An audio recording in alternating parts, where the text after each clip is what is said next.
সেরা পলিটেকনিক সম্পর্কে পলিটেকনিক শিক্ষার্থীদের জানার আগ্রহ এবং কৌতূহল তীব্র আকার ধারণ করে যখন এসএসসি পাশ করার পরে পলিটেকনিকে ভর্তি হতে চায়।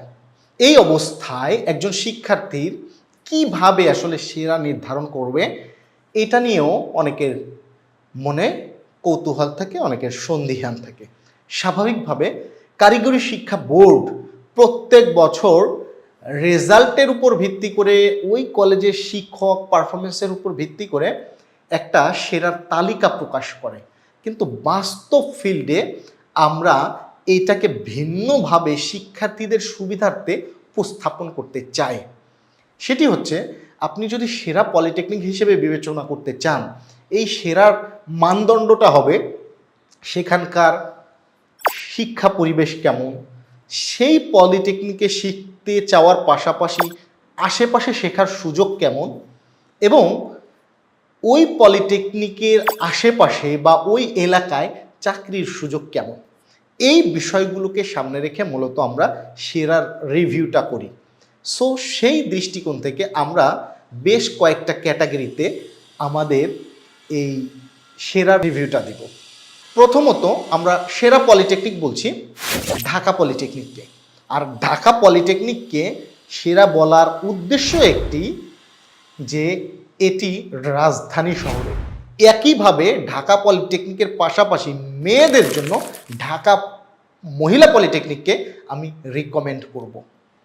এই জায়গাতে একটাই কারণ যেহেতু রাজধানী শহর ঢাকা, 2 কোটি মানুষের বসবাস ঢাকা, আলটিমেটলি চাকরির শহর ঢাকা, যে কোনো জিনিস শেখার শহর ঢাকা। সো আপনি পলিটেকনিকের পড়ার পাশাপাশি আপনি বাহির থেকে কোর্স করে শিখতে পারবেন, এবং এই শহরটাকে আপনার অনেক বেশি চেনা থাকার কারণে চাকরির দিকে আপনি অনেক বেশি কনফিডেন্ট হবেন। এমনকি সরকারি চাকরি বেসরকারি চাকরি সব ক্ষেত্রে এই শহরেই চাকরি বেশি। এ কারণে আমরা এই পলিটেকনিকটাকেই সবচেয়ে বেশি গুরুত্ব দিচ্ছি। দ্বিতীয় অবস্থানে রাখছি বাংলাদেশের যে 8টি বিভাগীয় শহর আছে, আপনার কাছাকাছি যেই বিভাগ হয় সেই বিভাগের পলিটেকনিকে পড়া। কারণ এখানেও একই কথা, বিভাগীয় পলিটেকনিক একদিক থেকে পুরানো, অপর দিক থেকে এইটার আয়তনের দিক থেকে বিশাল, এবং যেহেতু এটা বিভাগ, এই জায়গাতে লাইফস্টাইল ভিন্ন। সো ঢাকার পরেই শিক্ষকরা এই বিভাগীয় শহরে ট্রান্সফার নিয়ে থাকতে স্বাচ্ছন্দ্য বোধ করে, কারণ তাদের পরিবারকেও বিভিন্ন নাগরিক সুবিধা দেওয়ার জন্য হলেও এই শহরে থাকার একটা ইচ্ছা থেকেই যায়। সেই ক্ষেত্রে শিক্ষক, ক্যাম্পাস, কাজ শেখার সুযোগ অনেক বেশি থাকে, এমনকি বিভাগীয় শহরগুলোতেও কিছু কিছু চাকরির সুযোগ থাকে। সেই ক্ষেত্রে আপনার ঢাকা শহরে যেই শিক্ষার্থী পড়ে তার কনফিডেন্স লেভেল এবং বিভাগীয় শহরে যে পড়ে তার কনফিডেন্স লেভেল এক হয় না, একটু তারতম্য হয়। এ কারণে আমরা ঢাকা শহরকে প্রথম রেখেছি বা রাজধানীকে প্রথম রেখেছি, দ্বিতীয় বিভাগীয় শহরগুলোকে রেখেছি। বিভাগীয় শহরগুলোতে যে পলিটেকনিকগুলো আছে, খুলনা পলিটেকনিক খুলনা বিভাগে, বরিশালে Barishal polytechnic, Mymensingh polytechnic, Rajshahi polytechnic, Sylhet polytechnic, Rangpur polytechnic. So এই সকল পলিটেকনিকগুলোকে আপনি দ্বিতীয় চয়েসে রাখতে পারেন।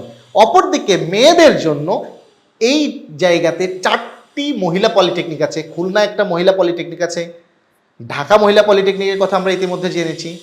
এছাড়াও রাজশাহী একটি মহিলা পলিটেকনিক আছে, চট্টগ্রাম একটি মহিলা পলিটেকনিক আছে।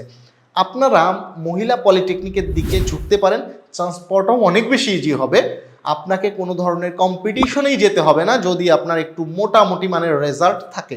সো শুধু ছেলেদের ভিতর গিয়ে কম্পিটিশনে পড়ে যদি চান্স না হয়, সেটা তো হিতে বিপরীত হবে। সেক্ষেত্রে প্রথম দিকেই আপনি মহিলা পলিটেকনিকগুলোকে চয়েস করতে পারেন। তৃতীয় অবস্থানে আমরা বলছি দেশের এই বিভাগীয় শহরের পাশাপাশি বৃহত্তম কিছু শহর আছে, যেই শহরগুলো বা যেই জেলাগুলো ভেঙে এখন অনেকগুলো ছোট ছোট জেলা হয়েছে।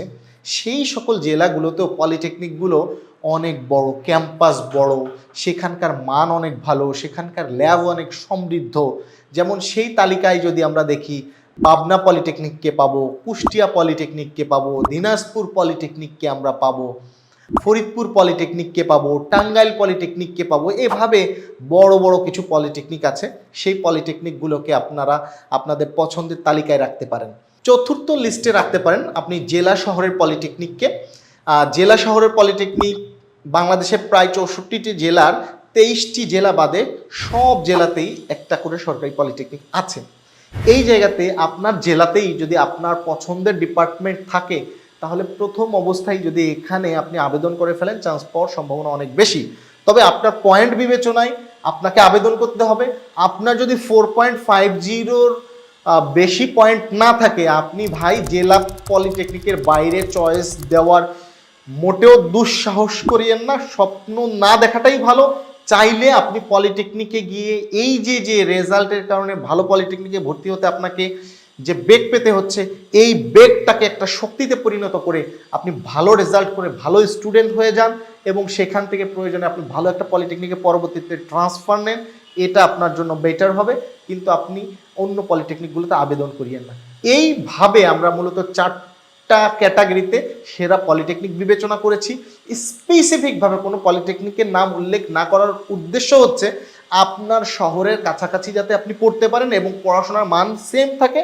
আর বর্তমান সময়ে অনলাইনের মাধ্যমে আপনি আপনার দুর্বলতাগুলোকে কাটিয়ে ওঠার যথেষ্ট সুযোগ আছে। সো আপনার এগুলো নিয়ে একদমই হতাশ হওয়ার কিছু থাকে না, কারণ দেশ সেরা শিক্ষকরা অনলাইনে ক্লাস নেয়। আর এছাড়াও আপনি পলিটেকনিক সংক্রান্ত যাবতীয় তথ্য আপনার জেনে বুঝে ভর্তি হওয়াটা দরকার। এই যে পরামর্শটা দিলাম, এটা তো হচ্ছে সার্বজনীন পরামর্শ, কিন্তু আপনি ব্যক্তি ভেদে কিছু পরামর্শ থেকেই যায়।